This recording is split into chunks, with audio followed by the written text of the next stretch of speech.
Good morning, students. Welcome to the Rotary channel.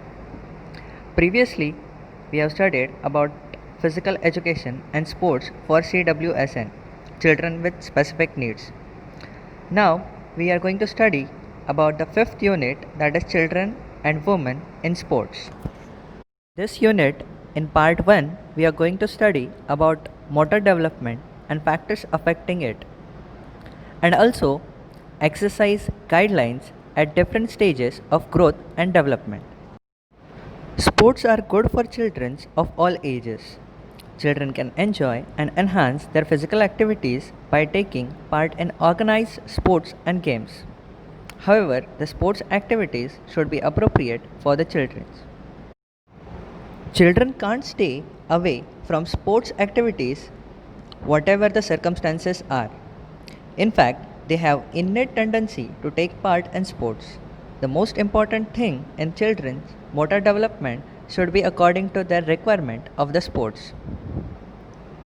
Now we are going to study about the first point, that is motor development and factors affecting it, in which we are going to study meaning of motor development. Motor development refers to the development of a child's bones, muscles, and his or her ability to move around and manipulate his or her environment. In simple words, motor development means the development of various motor abilities from the birth till the death. In other words, motor development is the progressive change in movement throughout the life.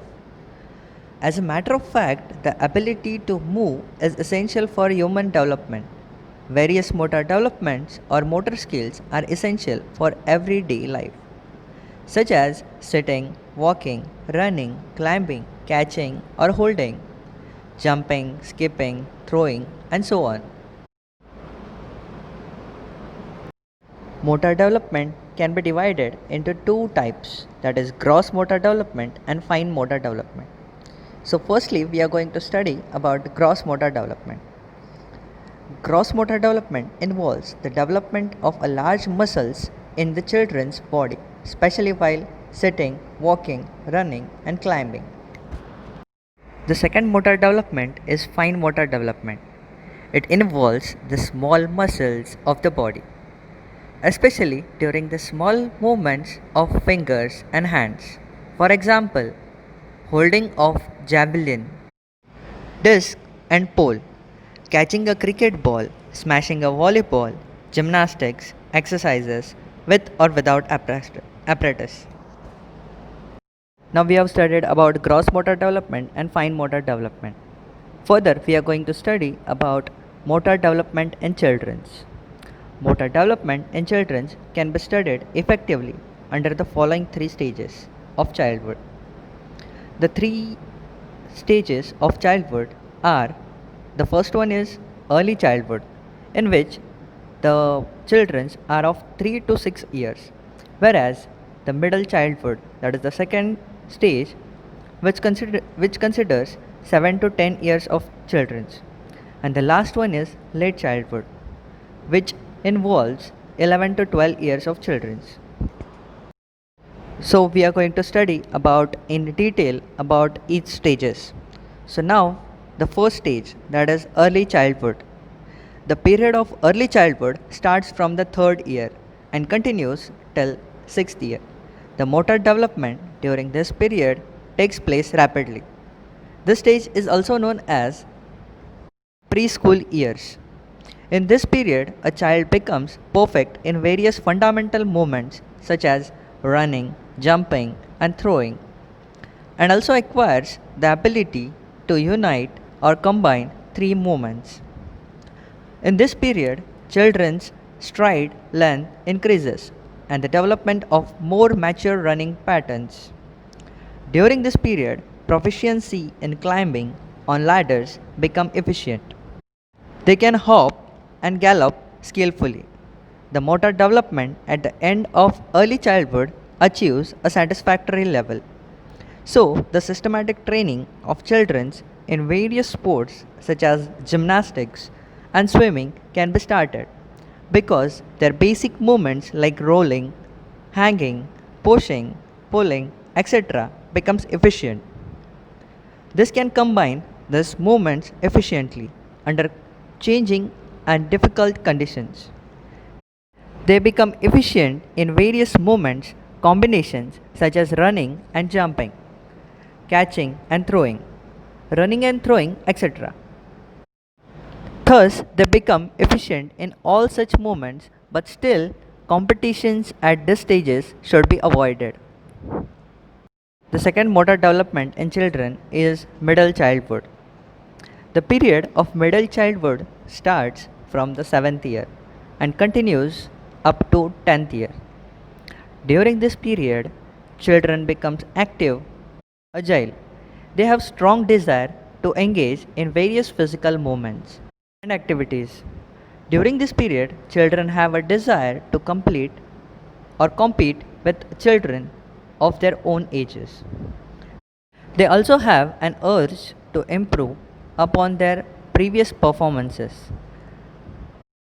During this period, most of the children achieve mature patterns of fundamental motor skills. Their postures and balance become better. They try to become efficient in various variations of movements which they had already learnt. In fact, the same movements are performed differently for different aims, such as jumping for distance of height. I mean, the previous jumping is more efficient than the previous one. They become efficient in the movements of coupling movements, precious of movement flow. The speed related abilities developed at a faster rate. Coordinative abilities also show a higher level of development in this age, whereas flexibility development at a very slow rate. During this period, rules should be flexible, instruction time should be short, and there should be a minimum competitions. Stress should be given on a movement correction. The last development factor is the late childhood. The period of late childhood begins from the 11th year and continues up to 12th year or till this beginning of puberty. Strength begins to differ by the difference are small. Boys and girls are able to compete evenly. Most of the children master most intricate or complex motor skills. They are ready to learn strategies and more complex play combinations. Running and jumping movements, qualitative as well and quantitative as well, development at a faster rate than in the middle childhood. Period. Coaches or teachers are physically education should continue to encourage skill development with an increasing stress or strategies and tactics. We have completed with the motor developments. Now we will be studying about the factors affecting motor development. There are various factors which are liable to affect motor development in children. These factors are stated as follows. The first factor we are going to study is the biological factor. Biological factors are related to the genes. These factors are also known as hereditary or genetic factors. These genes which we get from our parents are responsible for various types of development, including motor development. The percentage of fast twists fibers and slow twitch fibers depends on biological factors. In fact, these factors are likely to affect the rate of ability or motor development. These factors are related to the body with the body weight, size, and strength. The second factor that affects motor development is environmental factor. Environmental factors such as physical and social factors are likely to affect the motor development of children. Research studies indicate that motor development takes place at a faster rate in children who are encouraged to explore their surroundings. They are given more opportunities to take part in the sports activities. Those children who are not encouraged or motivated towards motor activities have slower rate of motor development. In fact, encouragement, love, and security push a child to take risk, to explore fearlessly, which leads to a better motor development. The third factor that affects motor development is nutrition. I guess we have previously studied about the topic nutrition. So, nutrition is the factor that affects motor development. Nutrition is also liable to affect the motor development. Indeed, nutritious food promotes good motor development. Sensory motor development is dependent upon the nutrition. If children get nutrition food, that is the nutritious food, they become stronger, which ultimately leads to the good motor development. On the other hand, if they do not get proper nutrition, they are found to be less energetic, and owing to this, the motor development takes place slowly. Fourth factor that affects motor development is physical activities. Taking part in regular physical activities enhance the motor development at a faster rate. However, the physical activities must be according to the capability of the children. Motor development becomes slow in the children who do not take part in the physical activities regularly or normally. Not doing even a minor physical activity results in delayed motor development in children. The fifth factor that affects motor development is the opportunities. It is a well-known factor that the children who get ample opportunities to do more and more physical activities or motor activities are likely to have better motor development. In fact, opportunities to participate in motor development or motor activities give a better chance for developing sensory motor abilities. If proper opportunities are not given to the children, the motor development cannot take place in those children properly, or the motor development will be slow in such children. The sixth most important motor development that affects is the sensory impairment. Sensory impairment such as visual impairment, hearing impairment, etc. are likely to affect the motor development in children. Due to hearing impairment, following instructions about any type of motor activities become more difficult.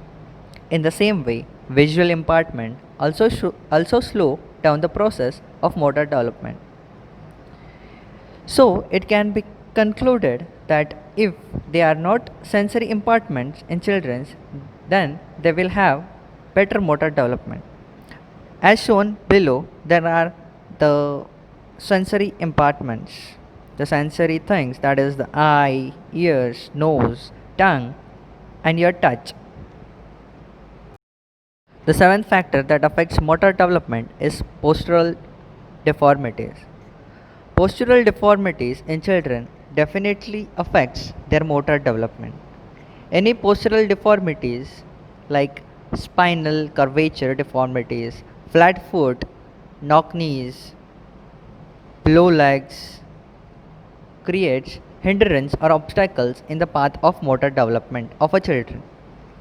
In the absence of postural deformities, motor development in children takes place at a very faster rate.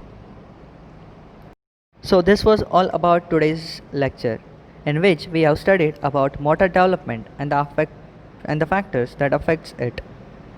So in the next topic we are going to cover about the exercise guidelines at different stages of growth. Till then, thank you.